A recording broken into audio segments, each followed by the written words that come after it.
Andrés, Un placer. Buenos días. Un gusto estar acá. bien. Bueno, ¿hay algún tipo ya de noción de lo que puede llegar a ser este proyecto? ¿Qué se puede decir, Andrés? No hay tanta información, pero hay un proceso previo. Hay un sitio web que está en el marco de un programa un poco más grande del Consejo Económico y Social, que es esta Ujú. iniciativa que lleva Sí. adelante la Secretaría de Asuntos Estratégicos. Y este proyecto tiene que ver con Argentina Productiva 2030. En ese contexto, un poco descontextualizado, se hizo un anuncio de una partecita de ese programa que, bueno, con una frase que me parece bastante desafortunada, la de la intoxicación de la Mm. democracia por Claro, parte de las redes, sobre todo porque este tema, este debate que se va a iniciar a nivel nacional, se avisó de que había un proceso con 40 universidades, con un estudio pionero, entendemos que esa gente puede ser aquella que trabaja con la inteligencia artificial en las universidades y entiende cómo funcionan los algoritmos, pero digamos, esa frase de que intoxican a la democracia llama la atención porque justamente todavía no está probado y los estudios a nivel global muestran o intentan mostrar si realmente hay una conexión entre la desinformación, entre los diferentes problemas de discurso del odio o algunos otros problemas que hay en las plataformas y la democracia. Desde que ganó Trump en Estados Unidos hace 5 años para acá, se intenta probar eso para poder regularlo y todavía no está claro. Entonces, afirmar algo que todavía es una pregunta, digamos, sería como el primer problema. Pero de todos modos, no hay un proyecto de ley. Me parece que va a tardar años este proceso en derivar en alguna posible regulación y es bueno que se tome el tiempo porque no es o sea, si bien es un tema que hay que resolver pronto, necesita mucho debate. Ujú. Sí, claro, es como que esta frase apuntó a una parte de lo que puede llegar a ser el problema, pero la verdad que uno ve a veces en redes sociales, ve agresión, ve racismo, ve mucho odio, hasta bullying, digo, cosas que quizás pueda llegar a estar en una mesa de debate o de discusión, si es que se puede, no sé si el término es regular, pero es como que apuntar directamente a lo que es el tema democrático, porque eso va de la mano con las expresiones de las ideas, de las diferentes posturas que uno puede llegar a tener acerca de la realidad. Entonces, como que ya desde el punto de vista comunicacional, por ejemplo, la palabra de Belis no ha estado, me parece, del todo bien enfocado, ¿no? Claro, totalmente. Creo que el ministro salió a aclarar al día siguiente, esto sería, digamos, algo del martes que lo Sí. aclaró el día miércoles.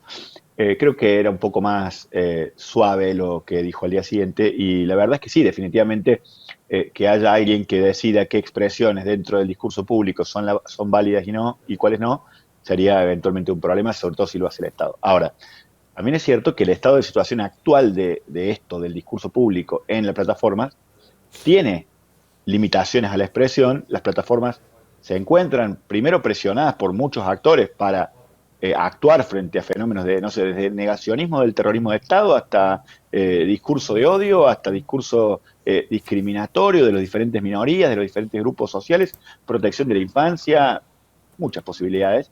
Y en todos los casos hay no solamente defensores de derechos humanos, sino gente con intereses que pide a las plataformas que bajen discurso y las plataformas Facebook, Google, Twitter, hacen reportes de transparencia en donde dicen que con inteligencia artificial detectaron y eliminaron contenidos, millones de contenidos. El desafío es encontrarle la forma a esto que ya sucede.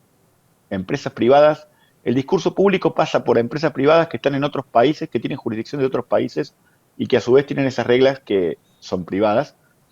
Para cómo hacer para que el Estado, para que haya algo de interés público ahí, eso es interesante, pero necesita un debate un mecanismo de relojería para entender dónde están los balances, para que no suponga una forma de limitar expresiones por razones ideológicas, que supongo que es lo que nos preocupa a todos, ¿no? Ujú. Con la participación de casas de altos estudios, dijo el secretario de Asuntos Estratégicos, unas 40, si mal no recuerdo, ¿a qué área de estas casas de altos estudios apunta o involucra lo que puede llegar a ser la mesa de discusión, Andrés? No conozco muy bien, pero la sensación que me da, no conozco muy bien con quiénes están trabajando, pero la Ujú. sensación que me da por los documentos que rescatan documentos, dice un estudio pionero, rescata documentos tanto de trabajo como de propuestas de regulación de la Unión Europea y algunos otros compromisos, porque hay algunas en las que refieren a pactos para eliminar problemas en las redes sociales que son, digamos, incluso participando en las plataformas. Pero Yo lo veo más por el lado de actores de la comunicación social, académicos de la comunicación social y académicos de la inteligencia artificial que conocen cómo funcionan los algoritmos. No veo tan claro que este debate recoja el recorrido que ya tiene, o esta elaboración que hace el gobierno no recoge para mí todavía, el recorrido que ya tiene esto de hilar fino entre cómo sopesar un derecho con otro y entre cómo encontrarle la vuelta para que si el Estado va a garantizar lo demás, porque hoy, digamos, hay un problema en la limitación de libertad de expresión que hace hoy las plataformas, es que no está tan claro el derecho a la defensa, no está tan claro la apelación, quién es el que tiene la autoridad para definir esto. Si se crea una autoridad pública, tiene que tener un nivel de precisión y de velocidad, pero velocidad con el resguardo de los derechos y de las garantías, que hoy la justicia lo tiene, digamos, pero no lo tiene para temas más graves, Claro. tampoco. Entonces, crear esto tiene que tener más aristas de las que yo imagino que están ahí puestas, pero bueno, bienvenido que sea un debate y no un proyecto de ley, como a Claro. veces pasa. Entonces, Claro. en ese punto, bienvenido que sea un debate. Andrés, ¿qué tal? Camila Sí. te habla. Por ahí, bueno, esto Hola, dejar en Camila. claro que es un debate en un principio, que por ahora no hay nada reglamentado. Y también el ciudadano común, bueno, muchas personas se han preguntado hasta dónde va a estar el límite en todo esto, porque lo han comparado con algunos que otros proyectos en otros países. ¿Esto está bien? ¿Es claro compararlo o está bien o no? Como por ejemplo, como proyectos en Venezuela, en Colombia, en otros lugares del mundo. Me parece que no, que dista mucho, ¿no? Digamos, me parece que, digamos, Latinoamérica, más allá de que haya países en Latinoamérica que tengan comportamientos autoritarios o diseños autoritarios últimamente, Latinoamérica con los resguardos de San José de Costa Rica tiene buenos estándares normativos de libertad de expresión y Argentina no tiene ningún problema grave en esto. No lo tenía en los gobiernos anteriores y no lo tiene todavía ahora. Esto es un proceso de debate que se le parece más a lo que está haciendo Europa que lo que está pasando en otros lugares. Y además, en el debate, en la comunidad o en los actores que debaten normalmente, hay buen nivel y hay buenas interacciones. En Argentina, casi diría a uno de los que hilando más fino en Latinoamérica con este tema.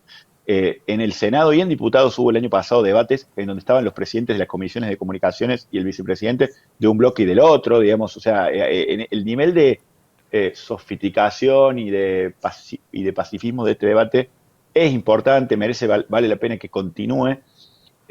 Cuando una expresión en un recorte de 20 segundos, una mala expresión de un discurso oficial, nos genera los anticuerpos a todos nosotros porque no queremos tener una ley como la de Cuba o como la de Venezuela o como la de no sé cuál otro ejemplo citaste, está bueno también porque quiere decir que tenemos anticuerpos sociales, pero realmente no se le parecen en nada. Claro.